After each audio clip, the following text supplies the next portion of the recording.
लालची वड़ा पाव वाली। माँ, माँ। अरे अरे सोहन बेटा, पीछे रहे, मैं वड़ा पाव की चटनी बना रही हूँ, कहीं गिर ना जाए। माँ, मुझे भी पड़ोस वाली आंटी के बच्चों की तरह अच्छे अच्छे खिलौने चाहिए। खिलौने? अभी कुछ दिनों पहले ही तो मैंने तुझे नई बॉल दिलाई थी। वो बॉल बहुत बुरी है माँ, मुझे भी राज की तरह महंगी गाड़ी चाहिए। देख बेटा, राज बहुत अमीर है, हम अमीर नहीं हैं। मैं कुछ नहीं जानता, मुझे चाहिए तो बस चाहिए। अच्छा, कुछ दिनों का इंतजार कर ले, मैं लाने की कोशिश करूंगी। रेखा ने ऐसे बोलकर अपने बच्चे का मन बहला दिया। कुछ देर बाद उसकी चटनी तैयार हो गई और वो वड़ा पाव बेचने बाजार में अपना ठेला लेकर आ गई। वड़ा पाव ले लो, वड़ा पाव गर्मा गर्म, खट्टी मीठी चटपटी और नारियल की चटनी के साथ वड़ा पाव। अरे रेखा जी, मुझे एक वड़ा पाव दीजिए। देती हूँ। बहुत ही स्वादिष्ट है भाई, इसमें थोड़ी सी मीठी चटनी डालिए ना। अभी डालती हूँ। रेखा ने चटनी डाल दी। उस आदमी ने वड़ा पाव खाया और वो 20 रुपए देकर वहां से जाने लगा। अरे सुनिए, ये आप क्या देकर जा रहे हैं? वड़ा पाव के पैसे। अब वड़ा पाव 20 का नहीं 40 का है। है क्या? 40 रुपए? लेकिन रेखा जी, मैं तो अभी कुछ दिनों पहले ही वड़ा पाव खाकर गया था, तब तो 20 रुपए का ही था। जब 20 रुपए का था, लेकिन अब पैसे बढ़ गए हैं, जल्दी मेरे पैसे दीजिए। उस आदमी ने मुंह सा बनाकर पैसे दिए और वो वहां से चला गया। पूरी दुनिया पैसा बनाने पर है, महंगाई कितनी बढ़ गई है। ऐसे में अगर मुझे भी अमीर बनना है तो मुझे जमाने के साथ साथ ही चलना होगा। अब से मैं वड़ा पाव 40 का ही बेचूंगी, तभी कुछ बात बनेगी। रेखा के मन में अमीर बनने के लिए लालच जाग रहा था। उसने अपना वड़ा पाव के रेट दोगुने कर दिए थे, लेकिन जिन लोगों को उसका वड़ा पाव पसंद था वो अभी भी उसी से वड़ा पाव खरीद कर खाते थे। बहन, अगर 2 दिन तुम्हारे हाथ का वड़ा पाव नारियल की चटनी के साथ ना मिले तो मैं तो चिड़चिड़ी हो जाती हूँ। लाओ, एक बढ़िया सा वड़ा पाव लगाओ, अभी लो। इसी तरह से रेखा की दुकानदारी चल रही थी। वो अच्छी किस्म का माल लगाकर सफाई से वड़ा पाव बनाकर बेचती थी, जिसकी वजह से उसके ग्राहक लगभग बंधे हुए थे। एक दिन रेखा वड़ा पाव बेचने के बाद अपने घर लौट रही थी कि रास्ते में उसे एक बड़ा रेस्टोरेंट दिखाई दिया। कितना बड़ा रेस्टोरेंट है, इसे चलाने वाला भी कितना ज्यादा और अमीर होगा ना। काश मैं भी इतनी अमीर हो पाती, फिर मैं भी मॉल वगैरह से शॉपिंग करती, अपने बच्चों को बड़ी गाड़ी में घुमाती। रेखा ऐसे ही सोचती हुई घर आ गई। जब वो अपने घर के बाहर खड़ी हुई थी तब उसने अपने पड़ोस वाले घर को देखा। वो 2 मंजिल का काफी बड़ा घर था। पास में ही गाड़ी खड़ी हुई थी और परिवार की चहल पहल की आवाजें आ रही थी। एक इन लोगों की जिंदगी है, जो सोचा वही मिल जाता है, और एक तरफ हम गरीब हैं। बस बहुत हुआ, अब मैं और इस गरीबी में नहीं रहूंगी। मैं भी अपने बच्चों को वो सारी खुशियां दूंगी जो अमीर लोग देते हैं। उन्हें अच्छा खिलाऊंगी, अच्छा पहनाऊंगी। रेखा के मन में न जाने क्या चल रहा था। यही सब कुछ सोचते हुए वो अपने घर के अंदर आई, जहां उसका पति और बच्चे उसका इंतजार कर रहे थे। अरे रेखा, आज आने में देर हो गई। लेकिन कमाई क्या हुई, वही 100 या 200 की बचत।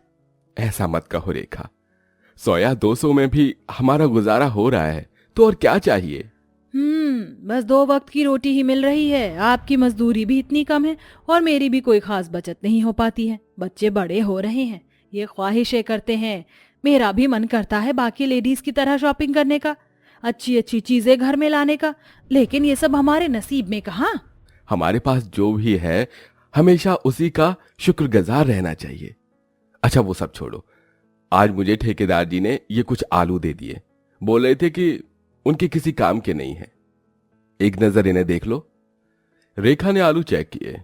सभी आलू सड़े गले थे और बहुत में कीड़े भी पड़ रहे थे। अरे कितने गंदे आलू हैं, मालिक को क्या मैं कोई भिखारी या पागल लगता हूं? अरे फेंको इन्हें। 1 मिनट रुक जाइए मोहन जी, ये आलू मत फेंकिए। क्यों? मैं इन आलूओं को वड़ा पाव का भरता बनाने में इस्तेमाल कर सकती हूँ। इनका? रेखा, कहां दिमाग है तुम्हारा? ये चीज तो खराब है और तुम तो नग जैसी चीजों का इस्तेमाल करती थी। जानती हूँ, लेकिन मोहन जी मैंने जान लिया है, ईमानदारी से काम करते रहने से कोई कामयाबी नहीं मिलती है। सुबह से शाम तक ना जाने कितने ग्राहक आते हैं, लेकिन बचत नहीं होती। इसकी वजह है क्योंकि हम कुछ ज्यादा ही अच्छा माल लगाते हैं। पता है, ये बड़े बड़े रेस्टोरेंट वगैरह जो होते हैं ना, ये ऐसी ही चीजें लगाते हैं जिसकी वजह से इन्हें मुनाफा ज्यादा होता है। रेखा, ये तुम कैसी बातें कर रही हो? वो लोग नियत के साफ नहीं होते हैं जो ऐसा करते हैं। तुम चाहती हो कि तुम्हारा चलता हुआ काम ठप हो जाए? मुझे मत सिखाइए मोहन जी, मैं अब इस गरीबी से तंग आ गई हूँ। मैं ना अपने बच्चों की कोई फरमाइश पूरी कर पाती हूँ, ना ही अपनी। लेकिन अब ऐसा नहीं होगा, मैं वही करूंगी जो मेरे मन में आएगा। मोहन ने रेखा को बहुत समझाने की कोशिश की, लेकिन वो नहीं मानी। उसने उन्हीं सड़े हुए आलूओं से भरता बनाया और साथ ही उसने बेसन चटनी के लिए टमाटर वगैरह भी सभी घटिया किस्म के खरीदे। अरे वाह, इतने सारे वड़ा पाव का सामान पहले के मुकाबले आधे से भी कम दाम में आ गया। रेखा बहुत खुश हो रही थी। उसने अपने पुराने दामों पर ही लोगों को घटिया किस्म के वड़ा पाव बेचे।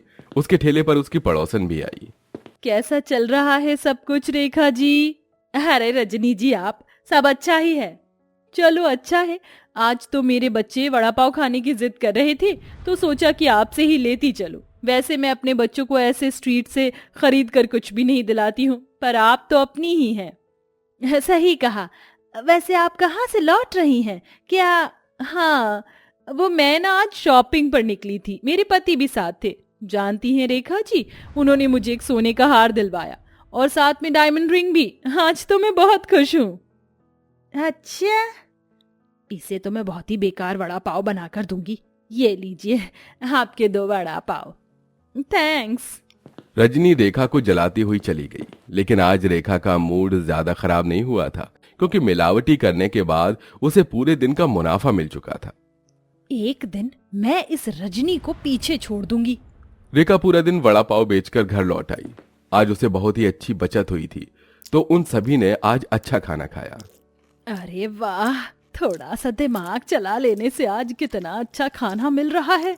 रेखा, लेकिन भूलना मत कि लालच बुरी बला है। हाँ हाँ, ये सब बस कहानियों में होता है, असल जिंदगी में तो लालच ही कामयाबी दिलाता है। रेखा मोहन की मानने को तैयार ही नहीं थी। ऐसे ही मिलावटी सामान जैसे घटिया तेल, पई वाला बेसन, गले हुए टमाटर की चटनी और बेकार आलू लगाते हुए रेखा को 1 हफ्ता होने को आया था। इस 1 हफ्ते में ही उसने अपने बच्चों को अच्छे कपड़े, खिलौने वगैरह सब दिलवा दिए थे। बहन, पहले तुम्हारे वड़ा पाव में जो स्वाद आता था अब वो नहीं आता है। बनाने भूल गई हो क्या? मेरे हाथों का स्वाद तो आज भी वही है। लगता है खाने वालों की जबान में कमी हो गई है। तुम तो पूरी ही बदल गई हो। ये लो बहन तुम्हारे पैसे। रेखा की आदत भी खराब हो चुकी थी। वो अपने ग्राहकों से अच्छे से पेश नहीं आती थी और ऐसे ही चलते हुए अब लगभग 1 महीना होने को आया था।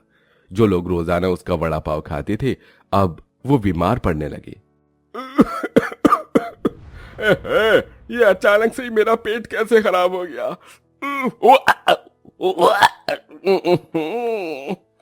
अब रेखा के ठेले पर लोग शिकायत लेकर आने लगे थे। अरे बहन, कैसा वड़ा पाव खिला रही हो? जब भी खाता हूँ मेरी तबीयत खराब हो जाती है। अच्छा, क्या सबूत है कि मेरे वड़ा पाव की वजह से हुआ है? तबीयत तो कैसे भी खराब हो सकती है। जाकर अपना चेकअप करवाइए। रेखा अपने ग्राहकों को इसी तरह टेढ़ा जवाब देकर भगा देती थी, जिसकी वजह से अब उसकी बिक्री बहुत कम हो गई थी। लोग उसके वड़ा पाव खाने ही नहीं आते थे। अरे यार देख वड़ा पाव, चल खरीदते हैं। नहीं, यहाँ से मत लेना। जानती है मेरी दादी माँ बता रही थी ये कोई खतरनाक चीज की मिलावट करती है। इसके यहाँ के वड़ा पाव खाकर सभी की तबीयत खराब हो जाती है। क्या सच? तब तो चल हम कहीं और से लेकर कुछ खाएंगे। अब रेखा के ग्राहक इसी तरह से जाने लगे थे। अब ना उसके बड़ा पाव में वो पुराना स्वाद था और ना ही अच्छा सामान। दिन में अगर एक ग्राहक भी आ जाता था तो वो भी फिर कभी नहीं आता था दोबारा। लगातार ऐसा ही चलने से रेखा परेशान हो गई। उसे अपनी गलती भी महसूस हो रही थी, लेकिन वो उसे मानने को तैयार नहीं थी।